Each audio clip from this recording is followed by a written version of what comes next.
Os epicuristas dividem os prazeres, que dizem ser o fundamento principal da felicidade, em tipos diferentes. Os prazeres não são iguais. Existe um prazer que seria o prazer estático, digamos, que é aquele que é estável.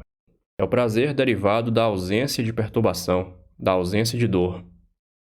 Você, por exemplo, estar tranquilo, não estar preocupado com nada, não estar doente, isso por si só é prazeroso. Por exemplo, a saúde é prazerosa.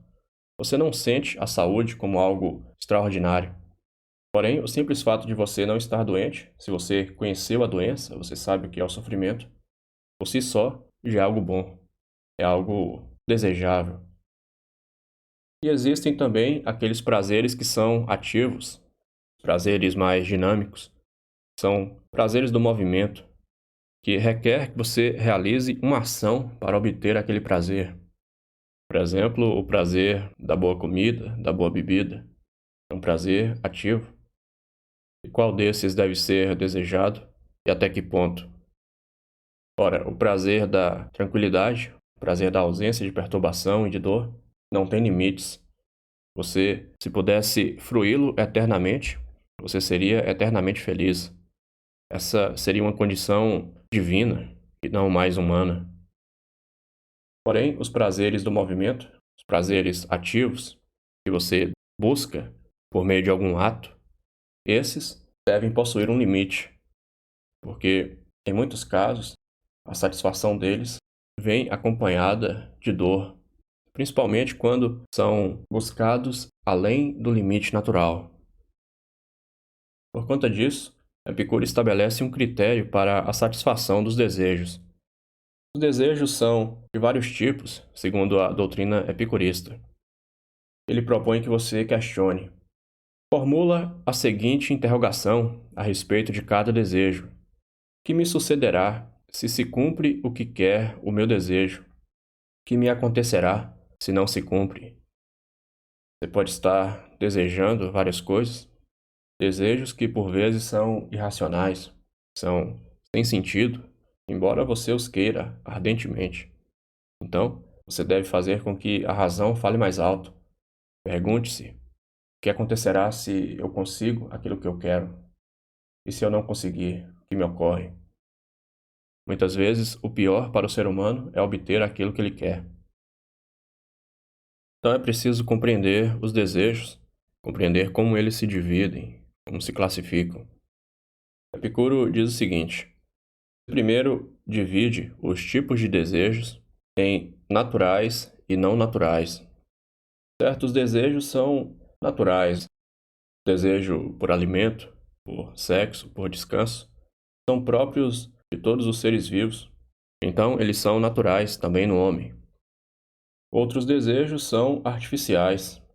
Por exemplo, o desejo por fama é um desejo que deriva da natureza, mas é um desejo que deriva de uma convenção humana, foi criado.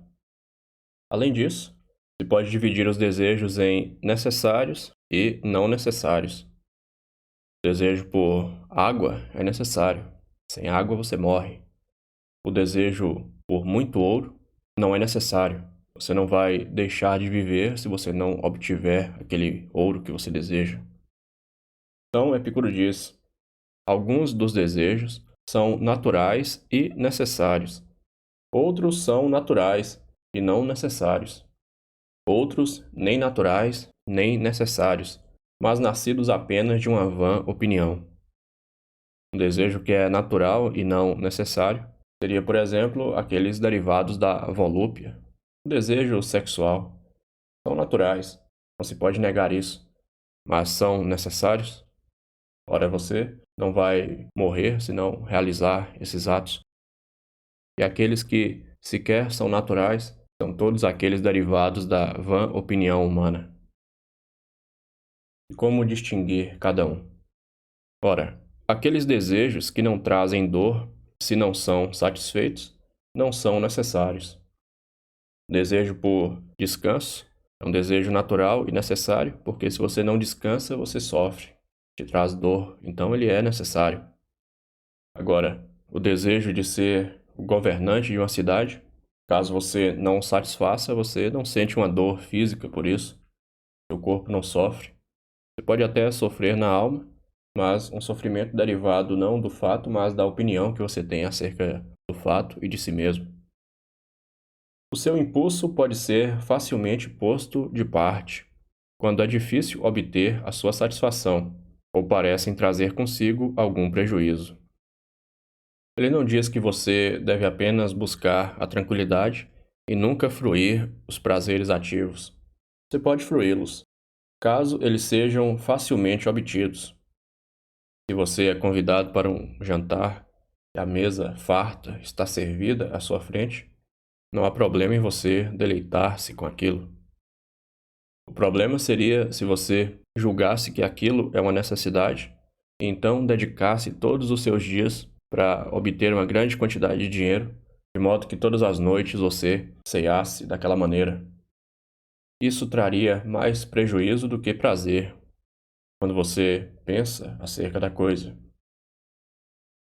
Então, quem obedece à natureza, e não às vãs opiniões, a si próprio se basta em todos os casos. Com efeito, para o que é suficiente por natureza, toda a aquisição é riqueza, mas, em comparação com o infinito dos desejos, até a maior riqueza é pobreza. Riqueza não é você possuir muito. Riqueza é você possuir aquilo que você precisa e aquilo que você deseja.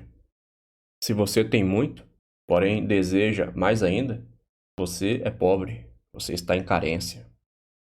Se você tem pouco, porém os seus desejos são menores ainda, nesse caso você está na abundância, você tem mais do que precisa. Riqueza e pobreza não são absolutos, são relativos ao desejo humano. Então, o modo de tornar-se rico não é tendo mais, é querendo menos. Por isso Epicuro diz: se queres enriquecer, Pítocles, não lhe acrescentes riquezas, diminui-lhe os desejos. Tornar-se rico, por domar os seus desejos, por colocá-los no natural estado, o desejar suficientemente, não em excesso, é tornar-se rico e é um modo mais fácil e menos problemático de se enriquecer. Então, rico é aquele que tem o que necessita. Por isso diz Epicuro: e consideramos um grande bem o bastar-se a si mesmo, não com o fim de possuir sempre pouco, mas para nos contentarmos com pouco, no caso em que não possuamos muito, legitimamente persuadidos de que desfrutam da abundância do modo mais agradável aqueles que menos necessidades têm, e que é fácil tudo o que a natureza quer, e difícil o que é vaidade. Necessitar de pouco, essa temperança, esse bastar-se a si mesmo, é bom não apenas para quem é pobre, mas também para quem é rico. O rico, que é moderado, que é razoável em seus desejos, aprecia melhor a riqueza, desfruta adequadamente da abundância, sem padecer dos sofrimentos que inevitavelmente se seguem aos excessos. E também ele não teme a pobreza, porque ele sabe que, embora tenha muito, embora desfrute de muito, aquelas coisas, embora boas, não são necessárias. O necessário, de fato, é pouco. Resume Epicuro: a quem não basta pouco, nada basta. O bastante é sempre pouco. O suficiente, por natureza, é algo facilmente obtido. Por exemplo, qual é a quantidade e a qualidade de comida que uma pessoa precisa para viver? Uma quantidade relativamente pequena, e quanto à qualidade, basta que não seja comida estragada ou com um sabor muito terrível. Uma comida simples, em quantidade modesta, é suficiente. Agora, para um glutão, quanta comida basta? Ora, nenhuma comida basta, ele sempre quer mais. Ou então, para dormir, que tipo de cama é necessário? A cama mais simples, para quem tem sono, para quem está cansado, é como o leito mais suntuoso. Agora, aquele que deseja dormir sem ter sono, quer apenas desfrutar de sua languidez, da sua preguiça, a esse a melhor cama do mundo é insuficiente, é inadequada. Aqui, Epicuro talvez se baseie novamente em Demócrito. Não só se baseou na sua doutrina física, mas também em suas ideias éticas. Então, os prazeres, em si mesmos, não são ruins. Nenhum prazer por si é ruim. Porém, alguns prazeres, principalmente no modo como são buscados, e às vezes também após a sua obtenção, costumam vir acompanhados de sofrimentos, e em muitos casos são imensamente maiores do que o prazer proporcionado. Ainda assim, os homens tolamente os buscam. O sábio, porém, percebe que tal busca é vã. Encontro-me cheio de prazer corpóreo quando vivo a pão e água, diz Epicuro, e cuspo sobre os prazeres da luxúria, não por si próprios, mas pelos inconvenientes que os acompanham. O prazer é o bem natural, ele não é mal em si.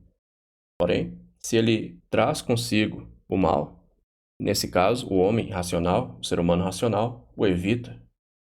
Ele faz o cálculo dos prazeres, pesa o tanto que eu vou obter de bem, o tanto que eu vou obter de mal. Se o mal é maior, eu não busco. Então, os epicuristas não são ascetas. Eles não repudiam completamente o prazer. Um epicurista jamais agiria como esse homem aqui. Ele tem diante de si uma bela mesa posta, vinho e uma mulher vindo até ele. E tudo isso ele recusa, ele rejeita. Afasta de mim tais coisas. Epicuro diria: ora, tais coisas são boas por natureza, são prazerosas, estão sendo dadas de graça. Por que você as rejeita?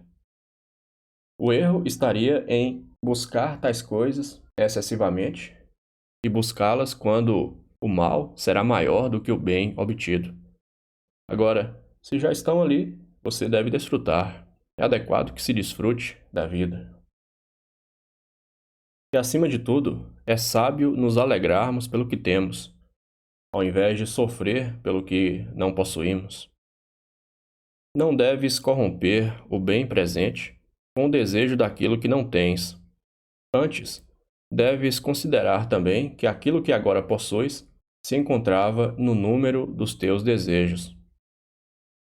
A criança que deseja ser adulta para não ter que obedecer aos pais não aprecia o bem que ela possui presentemente, a liberdade de não ter que trabalhar, de não ter que se responsabilizar por nada. Deseja apenas o que não tem. E depois o adulto deseja se aposentar, poder ficar o dia inteiro na tranquilidade. Não aprecia o bem que ele tem no momento, a sua saúde, o seu vigor maior. É característico do ser humano desejar o que não possui e não apreciar o que já tem. Então você deve, em primeiro lugar, ser grato pelo que possui. Quando você desejar outra coisa, lembre daquelas coisas que você antes desejou e que agora você já tem, e se alegre por isso. Também não se deve lamentar pelo bem que foi perdido. Diz Epicuro: cura as desgraças com a agradecida memória do bem perdido e com a convicção de que é impossível fazer que não exista aquilo que já aconteceu. Se você sofre porque seu amigo morreu, você deve, ao contrário, alegrar-se porque ele viveu. Alegrar-se com a memória da amizade que você teve e que nem a eternidade poderá apagar. Como a ética epicurista se volta mais para a tranquilidade, mais para o evitar o sofrimento do que para o buscar o prazer, quanto à política, ele recomenda que você se abstenha. Você deve evitar os incômodos da vida pública. Da segurança, obtida até certo limite pelos homens, deriva, cheia de força e de puríssima facilidade, a segurança da existência tranquila e afastada da turba. Para que você vai se incomodar? Para que você vai sofrer voluntariamente se envolvendo na política, se você pode ter uma vida tranquila, afastada do povo. O povo, a turba, não é formada por sábios, formada, de fato, por tolos. Você se envolvendo muito com isso, trará para si todos os sofrimentos que eles trazem a si mesmos, todas as inquietações não naturais e não necessárias que eles consideram o ápice da felicidade. Tudo isso será colocado em cima de você. Então, o melhor, segundo Epicuro, é afastar-se da política.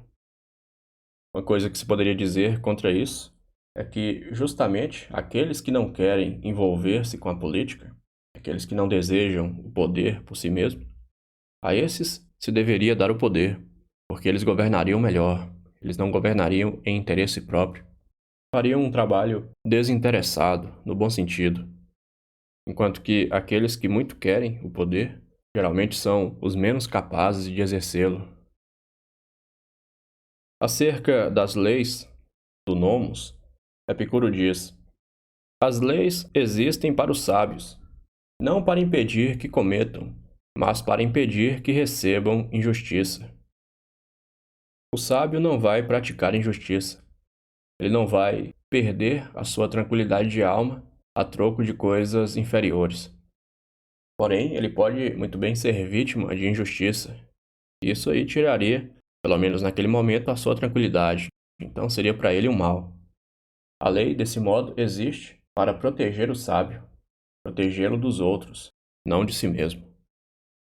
Também é algo derivado da filosofia pré-socrática, a ideia de que o sábio age do mesmo modo, quer o observem, quer não.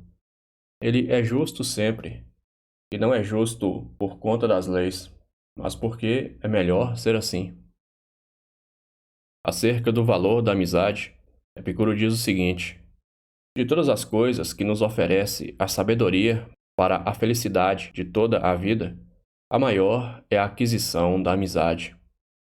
A amizade seria o maior dos bens, e ele atribui esse bem, essa possibilidade, à sabedoria.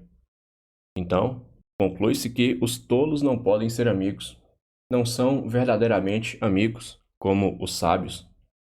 O sábio aqui seria aquele que busca o saber, o filósofo, porque aquele que não faz isso, ele vai ser injusto, ele vai ter desejos infundados, vai ter temores absurdos. Então, a amizade que ele pode ter não será da melhor qualidade. Enquanto que o filósofo, que dedica-se ao que por natureza vale mais, esse tem os melhores amigos. Não temos tanta necessidade da ajuda dos amigos como de confiança na sua ajuda, diz Epicuro. Se você vive bem, se você vive racionalmente, não busca os males, você raramente sofrerá. A maior parte dos males humanos é auto-infligida. Pessoas sofrem, às vezes por azar, mas, na maior parte dos casos, sofrem em consequência das suas ações ou até da sua inação. Então, o sábio raramente vai precisar do seu amigo. Porém, é bom ter o amigo ainda assim, e o simples fato de saber, caso você precise, ele vai te ajudar, isso já é uma grande valia.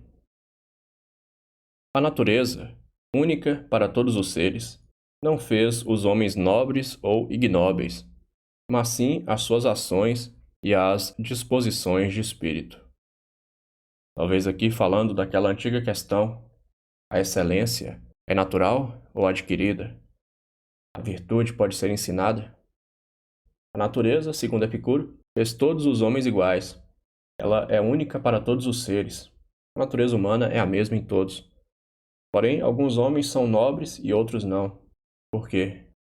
Ora, não por diferenças naturais, não porque nasceram assim, mas em consequência daquilo que eles fazem e em consequência daquilo que eles são, daquilo que eles se tornam, devido às suas disposições de espírito. Então, o bom, o ágatos, é aquele que se torna assim. Ele não é, por natureza, desse modo. E quanto ao critério da ação, Epicuro adota uma antiga máxima para si, dizendo: devemos escolher um homem bom e tê-lo sempre diante dos olhos, para vivermos como se ele nos observasse, e para fazermos tudo como se ele nos visse. Se você não sabe se a sua ação é boa ou ruim, imagine a melhor pessoa que você conhece. Se ela te observasse naquele momento, como te julgaria? Como uma pessoa boa? Julgaria como alguém injusto? Ora, você deve viver a vida inteira como se uma tal pessoa te observasse o tempo inteiro. Isso aqui também é derivado da filosofia pré-socrática. Porém, aquilo que é verdadeiro, aquilo que é bom, não precisa ser dito de modo inédito. De fato, se deve sempre repetir. Acerca da velhice e da juventude, Epicuro diz: não é ao jovem que se deve considerar feliz e invejável, mas ao ancião que viveu uma bela vida. O jovem, na flor da juventude, é instável e é arrastado em todas as direções pela fortuna. Pelo contrário, o velho ancorou na velhice como em um porto seguro, e os bens que antes esperou, cheio de ansiedade e de dúvida, os possui agora, cingidos com firme e agradecida lembrança. O que é melhor, o bem futuro, que é incerto, ou o bem passado, que já ocorreu e não pode deixar de ter sido? O melhor é o bem que já ocorreu. A obra realizada é melhor do que o plano da obra. Então, ao contrário da opinião comum, é melhor ser velho do que ser jovem, contanto que, obviamente, você tenha vivido bem. Então você tem a lembrança de boas coisas realizadas. Aqui, falando acerca do valor da sabedoria.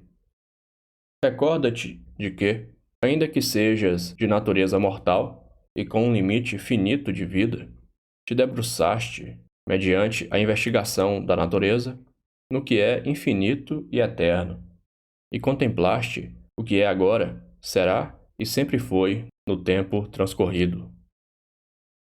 A vida humana é breve ou longa? Ela é finita. Porém, se você dedica-se ao conhecimento, você pode, no seu limitado tempo de vida, compreender coisas eternas, compreender aquilo que será sempre, muito depois de você não mais ser, porque já era também muito antes de você existir. Quando você estuda um princípio da lógica, quando se estuda o mais simples cálculo matemático, você contempla algo que não está no tempo, algo que não perece no tempo, mas que existe, de certo modo, ainda que apenas enquanto contemplado, sempre. Você vê o infinito e o eterno no breve espaço da sua vida. Então essa é a doutrina de Epicuro, a felicidade enquanto o prazer da tranquilidade da alma, o prazer da ataraxia. Essa doutrina é conhecida como hedonismo, buscar o prazer. Porém, é bastante diversa da doutrina original do hedonismo, que foi aquela formulada por Aristipo. Aristipo foi um dos muitos discípulos de Sócrates, que, após deixar Atenas, fundou na cidade de Cirene, no norte da África, uma escola de filosofia. E Aristipo, em sua escola, dizia algo similar ao que disse também Epicuro. O prazer é o fim último da vida humana. O prazer é o maior dos bens. Então viva em busca do prazer. Porém, o prazer a que ele se refere é o prazer do corpo, é o prazer ativo. Você deve buscar os deleites do mundo. Essa é a melhor vida, segundo Aristipo. Aristipo concebe o prazer e a dor como movimento. Para ele, o prazer é um tipo de movimento suave, no corpo ou na alma, na fisiologia humana. A dor, ao contrário, é um tipo de movimento brusco, um movimento contrário à natureza do corpo. Então, o prazer é visto como algo ativo, é movimento. A ausência total de movimento, a ausência de dor, na visão dele não é prazer. Seria apenas um estado de ausência. Não é nem agradável nem desagradável. Então, Aristipo não busca a tranquilidade como Epicuro. Ele fala: a tranquilidade não é um bem. Não é um mal, mas também não é um bem. E você deve buscar não aquilo que é neutro, mas aquilo que é bom. Então busque o prazer, dizia Aristipo. E para ele, a felicidade, que é esse prazer do movimento, é o prazer ativo. Você deve buscar os deleites do mundo, o gozo carnal. Isso é a vida feliz, é a melhor vida, segundo o hedonismo original de Aristipo de Cirene. Como falei anteriormente, em muitos casos, na antiguidade, essas duas formas de hedonismo eram confundidas e se atribuía, erroneamente, aos epicuristas o hedonismo de Aristipo, o hedonismo da escola cirenaica. Porém, de fato, Epicuro prezava mais a tranquilidade do que os prazeres do movimento. Se poderia pensar que a versão do hedonismo de Aristipo fosse fazer mais sucesso. O prazer do corpo geralmente é visto como mais desejável do que a simples tranquilidade de alma. Mas, na antiguidade, a filosofia de Epicuro perdurou por muito mais tempo do que a de Aristipo. A sua escola, seu jardim, ainda existia, por exemplo, quando Cícero visitou Atenas, no ano 51 a.C. Cícero fala que estava ali em ruínas. Depois, Diógenes Laércio, escrevendo no século III, fala que a escola de Epicuro ainda existia e ainda era presidida por escolarcas que se seguiam um ao outro. Então, se estava em ruínas na época de Cícero, talvez tenha sido refeita ou mudado de lugar. Em todo caso, a escola não é o local, a escola é aquela comunidade de filósofos, uma comunidade que segue uma mesma doutrina, ou pelo menos os seus fundamentos principais. O epicurismo ganhou nova força no período romano, principalmente por obra do grande poeta Lucrécio. Ele compôs o belo De Rerum Natura, sobre as coisas da natureza, um poema longo, feito de modo didático. Isso é dito pelo próprio Lucrécio. Ele escreve na forma de um poema para facilitar o aprendizado. E em seu poema, ele tem esse objetivo de Epicuro, que é o objetivo de encontrar, de obter a felicidade advinda da tranquilidade da alma. E para obter isso, é necessário conhecer o mundo, conhecer a natureza. Então, nesse poema, ele narra a filosofia atomista, descreve como surgem os mundos, como os mundos perecem, como surgem os seres vivos. É um livro que talvez se assemelhasse aos livros dos filósofos pré-socráticos, aqueles perifísios, o nome comumente dado às obras dos físicos. Porém, tendo esse objetivo último, que é um objetivo não da física, não da filosofia teórica, mas um objetivo prático, que é a felicidade, a ataraxia. O De Rerum Natura é um grande poema, composto por milhares de versos, e foi feito assim, versificado, em rima, para facilitar a compreensão, torná-la mais agradável e talvez até mais facilmente memorizável, porque Lucrécio, como Epicuro, compreende a filosofia também como um tipo de medicina da alma. Então é bom que você não apenas leia uma vez, mas que você grave, que você lembre, como um remédio para quando você precisar.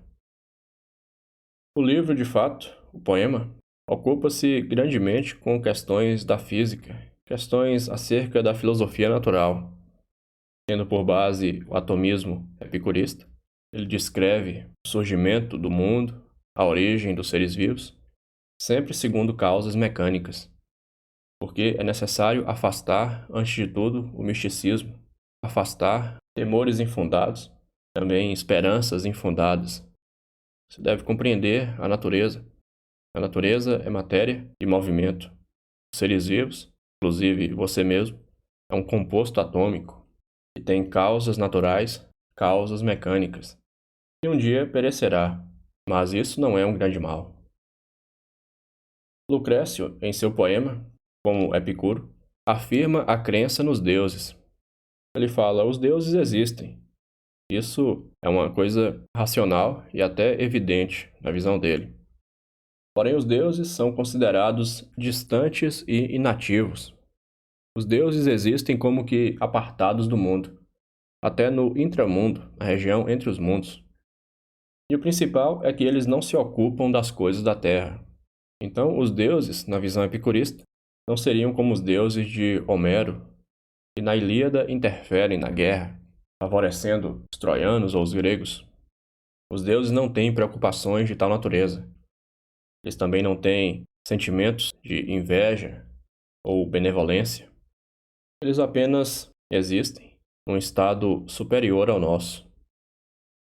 Uma coisa que se pode destacar no De Rerum Natura é a menção à doutrina chamada Clinamen, que seria a declinação espontânea dos átomos. Na formulação atomista de Leucipo e Demócrito, se tem a ideia de que o movimento dos átomos é determinístico. Os átomos se movem em consequência necessária dos seus choques, da sua velocidade, seu peso. Ou seja, todo o movimento, toda a realidade seria, pelo menos em princípio, previsível. Tudo é necessário, todo movimento é necessário. Ananke domina todas as coisas, a necessidade. Alguns viram que essa doutrina seria como um empecilho ou uma negação da liberdade humana. Se o ser humano é feito de átomos e todos os átomos se movem de modo necessário, como o homem poderia ser livre? Como ele pensa, como ele escolhe? Tudo estaria já previamente determinado. Para combater isso, Lucrécio fala que os átomos se movem a maior parte do tempo de modo determinado, em consequência dos seus choques, do seu peso, das suas formas e outras causas de tipo mecânico. Porém, ocasionalmente, os átomos, de modo espontâneo, mudam de direção, sem razão nenhuma, simplesmente, às vezes, declinam, espontaneamente, mudam. Ou seja, o universo seria quase todo determinístico, porém, essas pequenas variações nos átomos permitem que se conceba o todo também como aleatório, como não determinístico. O motivo de Lucrécio colocar isso, essa doutrina, é para defender a possibilidade da liberdade humana. A alma, composta de átomos, não seria puramente determinística, mas, às vezes, esses átomos se deslocariam de modo diferente, espontâneo. Assim como um ser humano pode escolher, pode agir espontaneamente. Assim, essa ocasional aleatoriedade dos movimentos da matéria permitiria conciliar o materialismo, a doutrina de que tudo são átomos e vazio, e a liberdade do pensar e agir humano. Esse tema ainda é algo difícil de se responder, de se entender e explicar. Como o ser humano pode ser livre? Ainda que hoje se conceba o mundo atômico e o mundo subatômico como algo não puramente determinístico, se concebe hoje uma ideia de certa aleatoriedade. Porém, há críticas também que dizem que o fato de ser aleatório não seria uma justificativa razoável para defender a liberdade humana. Que nesse caso o homem também não seria livre, mas estaria à mercê do acaso. E estar à deriva no acaso não seria em si mesmo melhor do que estar preso à necessidade. Em todo caso, como nenhum dos livros de Epicuro sobreviveu completo até hoje, o De Rerum Natura, ou De Natura Rerum, permanece como a maior obra da antiguidade acerca do epicurismo. Muito tempo depois, após o epicurismo haver sido praticamente esquecido, ou pelo menos plenamente negado pela doutrina cristã que se solidificou na Europa, uma doutrina que, obviamente, era contrária ao materialismo epicurista, contrária à ideia de que a morte é o fim do indivíduo. Após mais de 1000 anos, o epicurismo novamente ressurgiu, dessa vez no Renascimento italiano, por obra de indivíduos como Lorenzo Valla, aqui mostrado. Nesse caso, se poderia até dizer que seria um neo-epicurismo, já que eles não teriam audácia suficiente para dizer que Deus é inativo. Seria apenas a parte do atomismo de Epicuro, ainda que mitigado, e a ideia da tranquilidade de alma como o fim último, como um objetivo da vida, pelo menos aqui na Terra. O epicurismo, inclusive, chegou a influenciar a chamada Revolução Científica. Alguns indivíduos ligados a isso, como Giordano Bruno, afirmaram novamente, após séculos, que este aqui não é o único mundo, mas que cada estrela, cada sol é um mundo, e elas são infinitas. O universo, nesse caso, obra divina, seria infinito. E nesses outros mundos, poderia haver lá, muito bem, outras pessoas, outros animais. Um eco do passado distante, algo dito primeiro por Anaximandro, depois Demócrito, depois Epicuro e Lucrécio. Chegamos assim ao fim dessa aula sobre a filosofia epicurista. Fazendo aqui uma breve recapitulação, nós vimos que Epicuro é um filósofo do período helenístico. Ele nasceu quando Aristóteles já era um homem adulto e fundou a sua escola em Atenas, após já a morte de Aristóteles, no período propriamente chamado helenístico. Em Atenas, ele funda uma comunidade filosófica num jardim, conhecido como o Jardim Epicurista, uma escola que teve uma longa duração na antiguidade. Ali, Epicuro sustentava a doutrina de que a filosofia não existe meramente para conhecer a realidade. Você pratica a filosofia não primeiramente como um puro amor ao saber, mas você ama o saber porque isso lhe dará a felicidade, lhe dará a tranquilidade de alma. A filosofia tem um objetivo prático, um objetivo relativo à ética. A parte teórica da filosofia, portanto, que seria principalmente a física e também a canônica que a sustenta, essa parte serviria à parte prática. A física e a canônica servem à ética, e o objetivo é o fruto da ética, a felicidade. Assim, a filosofia é vista, como já vista antes por Sócrates, como uma terapia para a alma, como algo que dá a felicidade. E o que é a felicidade para Epicuro? Ele fala: a felicidade consiste no prazer, porém não o prazer entendido como o vulgo o entende, mas o prazer corretamente compreendido, porque há tipos diferentes de prazer. Há alguns que têm uma duração muito breve e que trazem consigo grandes males. Não são esses prazeres que Epicuro busca. Esses foram buscados pela escola cirenaica de Aristipo, prazeres ativos, prazeres do corpo. O prazer que Epicuro considera ser o objetivo último, a felicidade para o ser humano, é o prazer da tranquilidade de alma, a ataraxia, ou seja, a ausência de perturbações e de dor. Esse estado, na visão dele, não é neutro, mas é um estado positivo. É a felicidade duradoura e mais permanente que o ser humano pode desfrutar. Para se obter essa felicidade, deve compreender a natureza, se deve compreender o universo e a condição humana. Por conta disso, Epicuro estuda a física.